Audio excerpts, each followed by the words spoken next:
How's practice? How's life? How do you feel? You know, people calling you fat again. That's a whole time of your life. I guess this is going to be the angle people are going to attack you. But you're back at OTAs. People are attacking how you looked. How do you feel though? How's the body after another offseason? I feel good, man. It kind of surprised me. I thought we got the whole dad bod thing out of the way last season actually in the playoffs. But I guess people still haven't realized that I don't have abs. So I'll continue to work on that.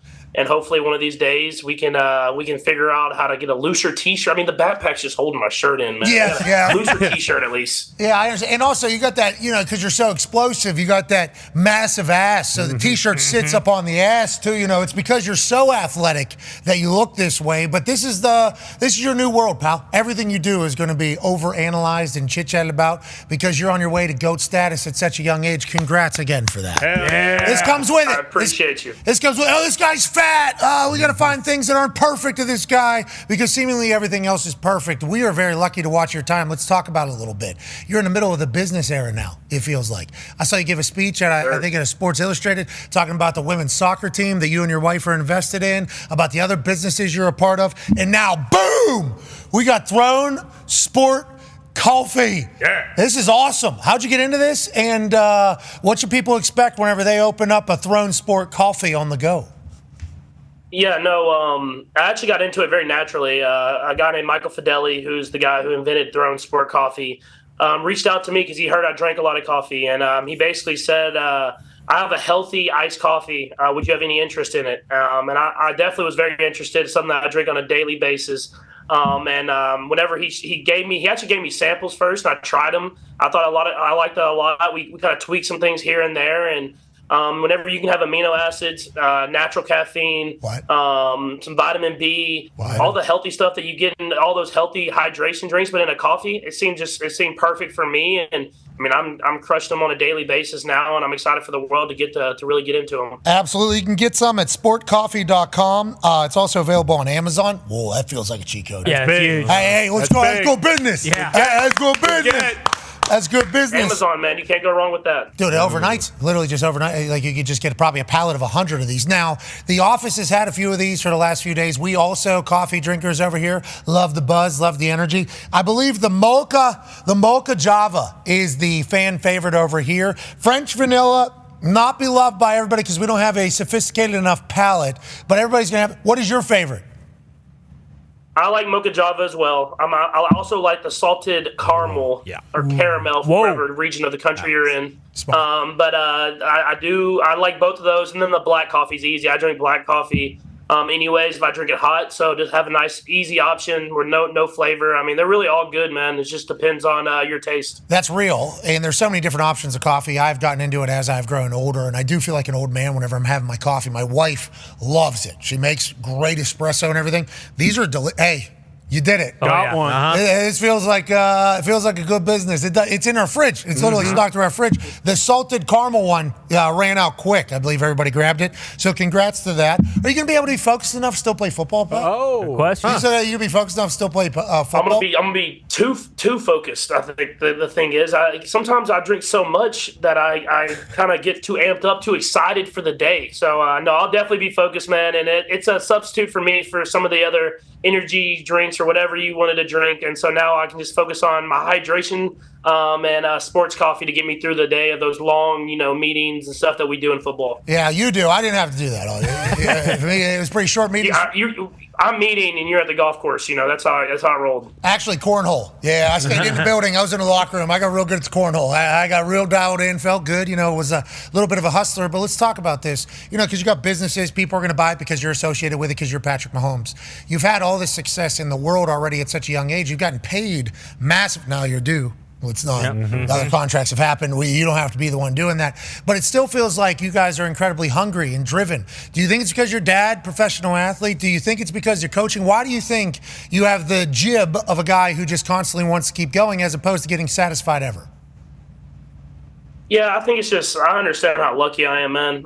To be the Kansas City Chiefs, to have Coach Reed, to have Travis Kelce, all these great players around me, and I don't want to look back and have regrets, man. I want to win as many Super Bowls as possible, and I know it's hard. It's hard every single year, but I just try to be driven every single day to be the best that I can be, and I know that's a serious answer, but that's really who I want to be, is someone that gives it their all on the football field. And if I do that, I'll have no regrets at the end of my career. And I've been lucky to be in this position, and I'm going to try to do whatever I can to maximize that. It's not serious, and it would only be cliche if you didn't mean it. And I think whenever the greats say things, other people try to replicate it. You have obviously proven it time and time again. No team has ever gone 3 in a row. No team. You guys were already talking about that immediately after the last. Like, we're going to run this shit back. I think Travis said or whatever. Nobody's ever gone 3 in a row. You guys already had it in your mind. And now you look at some of the acquisitions that your team has made.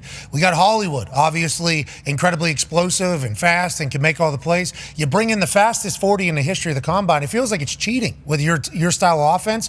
What is it going to look like? How does it feel to have a little bit more weaponry, I think, around you maybe than last year? And what are your early thoughts on it all?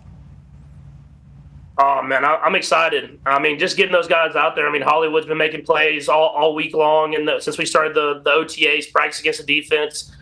Seeing X-Man really running how fast he is, and then adding to guys like Rasheed and Travis and the Wiley tight end that we got, and Noah Gray. I mean, it's cool. It's cool to have weapons, man. It's cool to have these guys out there that want to go out there and be great. And obviously we made it happen last year, and we added to that mix to go along with that Spagnuolo defense. I think we're going to be a hard team to beat when the season comes around. Let's talk about that Spagnuolo defense, and he was great on our show. It seems like everybody loves him that's ever played for him. You said something at a press conference, I forget when it was, maybe in the playoffs after you guys beat Buffalo. You said earlier in the year you had to learn hey, our defense can win us games. Our defense can win us games. Now that the offense has been loaded up with weapons, and you also still have the mindset of the defense being able to do it, do you think last year made you a much better quarterback situationally, or what do you take away from that going into this upcoming season? Yeah, it's a mixture of both. I mean, you got the feel of how the team is built. And I think this year we're going to have a team that's built to throw the ball deep. I mean, Coach Reed's been preaching it all offseason. We're going to get back to throwing the deep ball. I have to be smart when we do that, but at the same time, I want to be that explosive offense that we've seen in the past, and it takes pressure off the defense. And then when we get up, that's when Spagnuolo can really show off all those blitzes he's working on, man. And I'm glad that I only have to go up against them. I don't have to go up against him in the season, only in training camp, because that dude blitzes from everywhere, and I want to make sure we can get him that lead so he can really show off that entire defensive game plan that he has. I'm excited that we have the opportunity to see Patrick Mahomes sprinting backwards again. Yep. Sprinting backwards, delay, Madden. About that, but watching you guys win in a new way last year, I think solidified and upped the respect that everybody had for you guys from a football team. Now, this upcoming season, though, schedule release, there's some big dogs early. Go ahead, Tone. Yeah, Patrick, last year in the AFC Championship, you guys had the Ravens, and then the year before that, you guys had the Bengals. You guys have them week 1 and 2. Do you like those early tests early on in the season to see where you guys are at, or would you rather, have those guys maybe later on in the year? I mean, it doesn't matter. I mean, they're great football teams. We knew we had to play them, and we know we had to bring our best in order to beat them. I mean, Baltimore and Cincinnati, both great football teams. I mean, that's why we're playing them in the AFC Championship games these the past few years, and I think it gets guys focused. It gets guys focused to know that we got to come in with our best stuff week 1. I mean, we saw that last year when the Lions beat us. So we got to be better than we were at the beginning of last year. I mean, it's going to take our best football. It's not we're going to be able to just walk in and win football games. And, I mean, even the Sunday Night Football week 3 against the Falcons, that's going to be a great football team. So the only thing I don't like is the early bye, man. The early bye is always tough. But other than that, I mean, I'm just ready to play football, and let's see what happens. I didn't pay attention. Super Bowl champions, what week did you get by? I think it's week 6. What? It's Come on. Earliest I've ever had a bye, man. We do get the Christmas Wednesday night game, which could be like a 4-day weekend, so that could help out a little bit. But at the same time, man, I mean that week 6 bye it's Texas Tech's bye too. I can't even go to my college's football game either. Well, you guys getting a week 6, this is all kind of hitting me. That's disrespect. That's bad. Normally you get an early bye week, it's like, we were crap early last year. Like, you earn a good bye week normally. So the Super Bowl champs are week 6? Wow. What the hell's going on over there, Raj? Do you think they're working against you? You think now you guys have gotten too good? Are you guys now the Patriots? Everybody's working against the Kansas City Chiefs? What are your thoughts on that being a real thing? Not from the league, obviously, but you guys have gotten to the point where you're too good. You're too likable. Travis, obviously, Yeah. The man. You know, he's got songs being sung about him, his friends, and his dad by the biggest star on earth. You've kind of embraced that heel role. We saw you punch or give a dynasty to Logan Paul to punch somebody in the head at Monday Night Raw. Was there a moment where you realized, like, okay, people are going to hate us regardless of what we do? And have you fully embraced that and expect that for what, the rest of your life now? Yeah, you're probably going to get it for pretty much at least the rest of my career. I mean, Brady did come back at the end and kind of got back on the good graces of everybody. So maybe I can make that turn at the very end of my career, maybe. But we weren't liked. The playoff run kind of really stamped that for me. Going to Buffalo, going to Baltimore, you could tell that the teams and the fans did not like us. But at the same time, man, you just got to go out there and win football games. They can't say much when you're winning the games, and so I just embraced that. And then the WWE thing was awesome. That thing was sweet. I wish I should have got in the ring, man. I got to show off my skills a little bit. I think anytime you'd like to do that, that is certainly available for you. The place was very conflicted. Because obviously you're Patrick Mahomes, but they're not the biggest fan of Logan Paul. Logan Paul doesn't want any of those people to like him. And then the guy with the head that ends up getting hit with the dynasty, he's J.D. McDonough. Nobody likes him. Nobody likes him. And everybody loves Jey Uso. But boom, you knew that it'd be too much time. Jey Uso would be able to regain his balance and be able to flip this thing on its head, right? You didn't think Jey Uso was going to get punched, Patrick. No, I've seen enough to know that Jey Uso is good about getting out of those situations. When he does the yeet, that was intense, man. I love that. And then at the same time, though, that's my man Logan. I know he's not the biggest fan favorite over there in the WWE, but I had to make sure I try to help him out a little bit. But I was definitely scared of the big dude. The big dude was a lot bigger than I expected to see whenever he walked up. And I was very, very thankful for Jey Uso of getting him out of there because I was not ready to go. Yeah, and the boys obviously stood up and were ready to fight for you, and that's good leadership. You're a multiple-time MVP, the face of the league, and the boys are still ready to fight a big son of a bitch on the site for you in Braun Strowman. And we were very thankful that you came through there. That's the first time ever Super Bowl rings. Oh, yeah. Those fake? Those are fake Super Bowl rings? No, they're real. What are you talking about? Damn. Right to that JD. I know. Still wearing it. Yeah, he's still got bruises. Yeah, brutal. Many, it's like how could he? Logan never gave my rings back. If you want to get those back for me, that's a heel move. That's a heel move. Yes, it is. Hey, that's what you sign up for. That's what you sign up.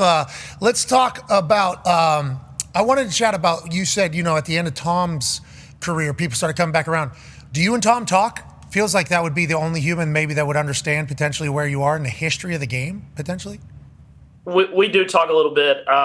He's always kind of giving me some advice here and there. He's not going to tell me all of his secrets, but I remember back to the AFC Championship game that they beat us. I mean, he gave me some advice in the locker room after that.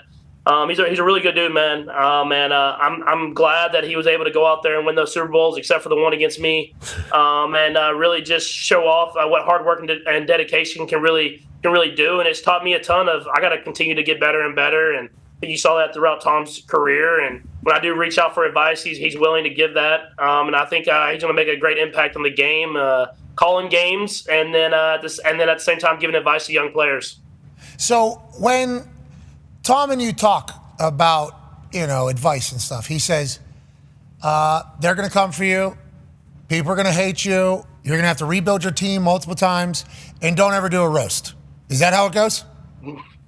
I will definitely be staying away from the roast. That was when I heard they actually asked me to go to it, and I was like, man, I just can't even believe that this is happening. But there was some funny moments in there. I will give that. The comedians did a good job, but roast, I mean, there's no rules. You kind of just have to go out there and just sit there and listen to everybody talk trash about you. So I will stay away from that throughout my lifetime and try to just stay on the straight and narrow. That's good decision. Yeah, good move. We're all very flustered as well. Whenever this was like, so Tom's just signing up to go out there, thick skin, gotta have thick skin, and then I think Tom afterwards said I was a little naive to the thought of everything I've ever done in my life that is not great is going to get put out to the world so I can relive it. Yeah. And then I got to laugh. If you don't laugh, you're an asshole. Right. Mm-hmm. Oh, okay, you're a bad guy. I thought it was so good that guys like you who they would want to do it again will not sign up to do it. Like, nobody's signing up to do that. Especially afterwards, Tom's like, Yeah, one of the worst decisions I've ever made doing it. My kids just lost their. It's a shame, but it was a good night. Hey, it was good. Yeah, Thank you, Tom. It's funny. And that's the advice. They might be able to get Travis. They might be able to get him. Ooh. Oh, I didn't even think about that. That would be giant. You would have to be there for that, obviously, because you two are a tag team. I don't know, though. I don't know. Gronk was getting almost as bad as Tom was on the roast, so I don't know if I could even be there if Travis goes. You have to be. That's a part of the whole. You guys are like the greatest tag team in football. It's becoming that. Do you guys? I mean, does it feel real? Everything that you two have been able to accomplish. Where you walk into the F1 race, you throw a ball into the second level. That's like the most exciting thing that happens at the entire F1 race. We even chit chat. Look at him undo his buttons a little bit. Yeah. Wow. Just showed up, has sunglasses. Go ahead. I gotta get some room for that dad bod, man. That shirt was kind of tight. No, but they didn't even warn me. They just kind of handed me a football and said, "Can you throw it to this guy?" And I was just like, "Yeah, why not? I mean, it's football. I can do it." And so we chucked it around there in the Dolphin Stadium, and I got to watch a great race. Got a pole, Alpine. Got a 10th place finish, which is points on the board. So we had a nice weekend down there in Miami. Well, okay, so you're the belle of the ball at F1, Yep. where everybody is. Everything you do is documented and watch and judge. Travis Kelce, he's dancing at concerts. We're seeing 45 different angles of how he's responding. Just a few years ago, Chiefs weren't like, hey, Chiefs are good, but they're not going to be anything.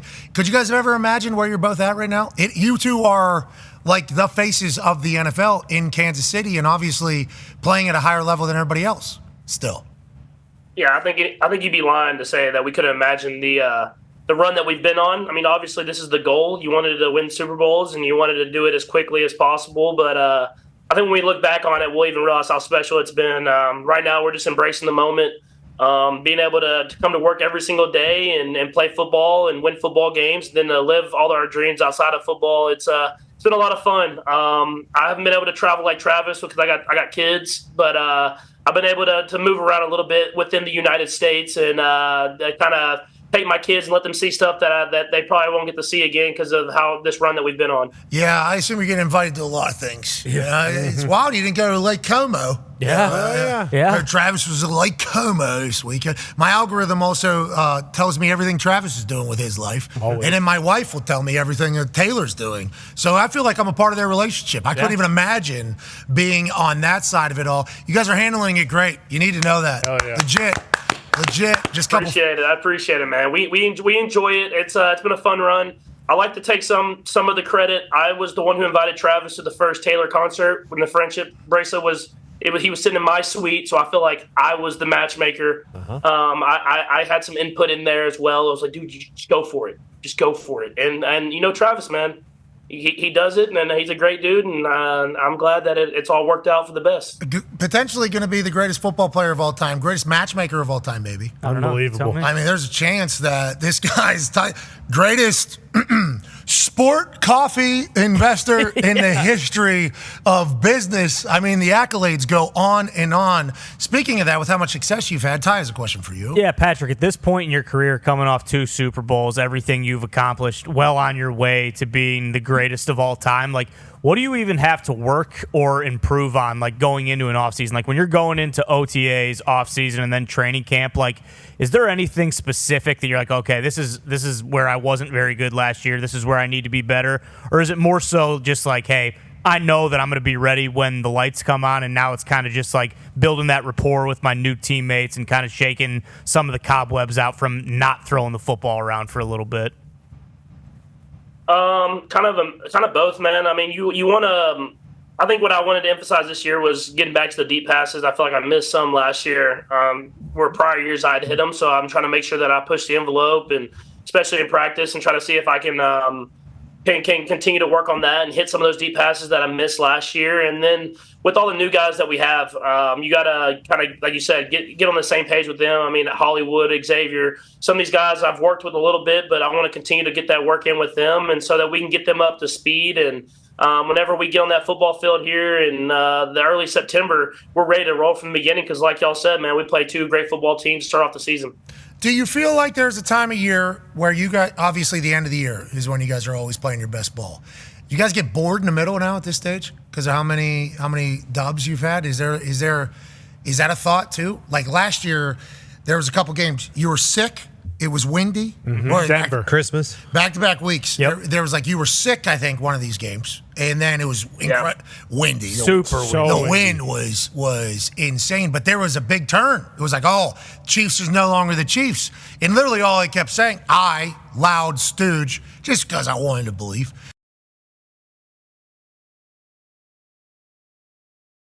Point hey, we're going to have to focus in the middle. And there's going to be 18 games by the time you're done with this entire thing, with how long the season is. Is it impossible to go wire to wire? Is that something that you can't think about? Or what is your view on that as a whole? I think we got to be better. I don't want to say we were bored, because you can't be bored in the NFL. You play great teams every single week. But there's definitely a different intensity in the playoffs. And I think just trying to make sure that we can replicate that intensity on a weekly basis and have that same mindset is something that we're going to work on this year, and try to play better football through and through, so that we're not on the road going to Buffalo or Baltimore or wherever that is, and we can try to have those playoff games home at Arrowhead, because it's a special place. And I think we just got to be better as a team. I mean, we won the Super Bowl and everybody kind of glossed over the whole entire season that we had, but we have a lot to work on, and I'm excited to get these young guys working. Yeah, we just got to be better, Of course. We got to be better. My team didn't even make the playoffs. They got to be. Culture, one of the only teams that have a losing record against, something like that. You know why? Is it you? The Loud House. It's tough. Lucas Oil Stadium's tough place to play, Pat. It's tough. Hey, it's a tough place. Because they opened the roof. They opened the roof, man. You got the shadows got us. Well, that's the thing. And also the wind. I know Kansas City, a pretty windy place, but when that window's open, it's a wind tunnel in there. Yep. It is tough to handle. That was a stat that came out last season. Yeah, it was your first away playoff game. Now, Super Bowls have never been played at home, I don't think, which you had in the past. But your first away play, and that's because you guys weren't the number one seed. And it was is it over? Is it over for this? Because you guys weren't number one seed. Is it easy or hard to deal with the expectations every year that you're Patrick Mahomes and the Chiefs need to win?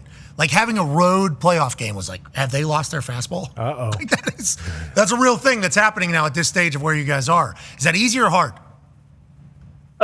It's easy. Just you have to have the mentality of being the best you can be, man. You want to be the best, and when you're there, you have to continue to work at it to stay on top. And in any profession, man, you got to continue to work. And I think Tom was the prime example of that. He never was satisfied with where he's at, and I think our guys in our locker room have that same mentality of we have to continue to compete. And that's what we're doing right now. We're talking trash out their offense versus defense, and both sides and the entire team want to be the best. And that's what you have to have. And Coach Reed's kind of the leader of that, man. He pushes us to continue to be better and better every single year. Feels like you got all the right guys. Veach out there is seemingly a genius alongside Reed. Go ahead, Connor. Yeah, Pat, how is the relationship with Veach? Because when we were talking to GM of the Buffalo Bills, Brandon Beane, he mentioned how, Josh Allen texted him, hey, Keon Coleman, love him. And when Xavier Worthy ran that 4-2-1, I think we all assumed somehow, some way, the Chiefs are going to get this guy and he's going to have 2,000 yards next year. Did you text Veach hey, you son of a bitch, you better trade up right now and get Xavier Worthy so he can bring the deep ball back? Or is that something where you just kind of let those guys do their thing and then you go out there and win 12 games, 13 games in the Super Bowl? I give my input, but I'll let those guys make the decisions. I'll go in there and I'll watch the film of all the guys coming out of college as much as I can. Not as much as them, obviously, but as much as I can. And I kind of give my input on the guys that I like and the guys that I would love to get on our team, think can fit really well. And then I'll let them kind of rank the board and make those picks. But they do show me kind of what they're thinking and if this situation falls the right way. But I'll just say I was very excited to get Xavier Worthy. I'll just put it that way. Yeah.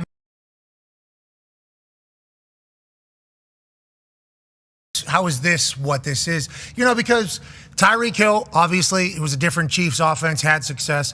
Kadarius Toney comes in, obviously, still a lot of hope and optimism out of the entire building, coach, you, everybody. But now it's that one piece that seemingly is unstoppable is back now in the offense. And when you pair that with Travis and you bring in Hollywood, then you got Rasheed, let's go. Rasheed, let's go. Okay, it's all of a sudden we're staring down maybe the best Chiefs team, which is bullshit. You need to know that it's absolute bullshit, and we all feel that way, okay? You just need to know that and keep going, keep continuing to represent the NFL, and we're all incredibly grateful for you, pal. How's the golf game right now? Golf game's really good. Just got back from Augusta last weekend. Got the last weekend in at Augusta and played really well out there.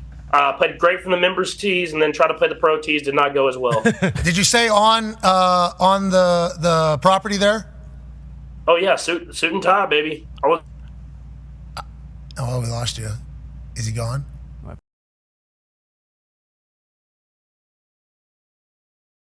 Yeah, they Try to cut me out. No, I was suit and tie. I was on property. Okay, how many bottles of wine did we go through at the dinner?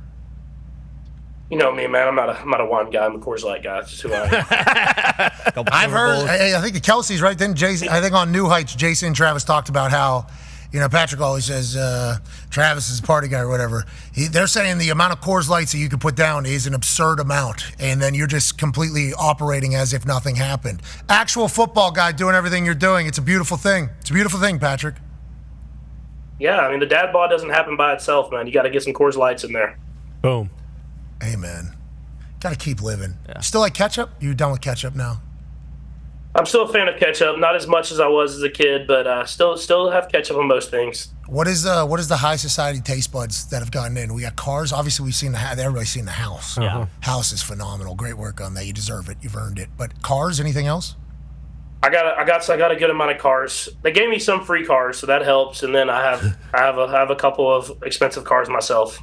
Which one? You don't obviously. If you don't want to say which one. The two that people know about are the Rolls that I have and the Ferrari that I have. So that I'll leave it there, but I have a couple more as well. Woo, good for this guy. Good man. for you. Wow. Yeah. Good for you, bro. You've earned it all. Hopefully, Throne Sport Coffee will buy you some more cars and more success, and hopefully more happiness and fulfillment as you continue to etch a path that could end with you being the greatest of all time in the history of our sport. We appreciate you, brother. Keep enjoying life over there. Tell the family you're crushing it as well, obviously. No, I will. Appreciate you, man. Ladies and gentlemen, Patrick Mahomes. Yeah.